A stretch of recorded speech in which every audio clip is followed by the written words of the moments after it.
The desert wind whipped Hagar's hair across her face as she stared at the well. The water, precious and scarce, mirrored the emptiness in her heart. Sarah, her mistress, had borne Isaac, the long-awaited son, a child of promise and blessing. But Hagar, Sarah's maidservant, bore Ishmael, a son born of desperation and longing. Now, Sarah's joy felt like a knife twisting in Hagar's soul. She watched Isaac, a plump, rosy babe, nestled in Sarah's arms, a stark contrast to her own lean, sun-baked son, Ishmael, playing nearby, his dark eyes reflecting the harsh realities of their desert existence. The simmering resentment had been growing, a slow burn in Hagar's heart, fueled by Sarah's growing coldness and the constant reminder of her own inferior status. One day, Ishmael, in his youthful exuberance, teased Isaac. It was a small thing, a playful show, but Sarah saw it as an act of aggression, a threat to her precious son. Her rage flared, a terrifying force that consumed her. She demanded that Abraham cast Hagar and Ishmael out into the wilderness.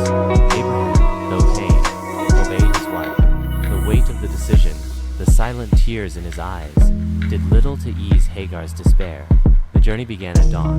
The sun beat down mercilessly on Hagar as she carried a meager supply of water and bread.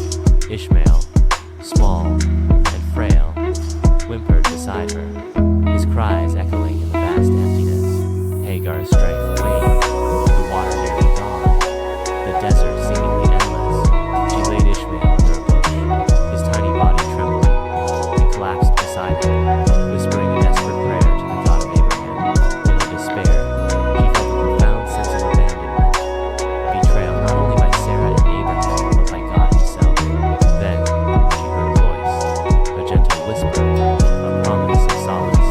She looked up and saw an angel beside a well, miraculously filled with fresh, clear water. The angel's words, a reassurance of God's protection and a promise of Ishmael's future, filled her with a sense of hope. The angel's presence was a beacon in the desolate landscape, a testament to divine grace. She drank and gave water to Ishmael, her faith restored, her heart mending.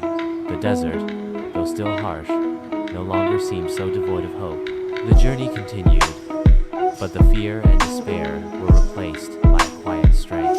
Hagar, humbled and strengthened by her ordeal, walked on, knowing that even in the face of rejection and hardship, there was still a path to redemption, a future for her and her son, blessed by the very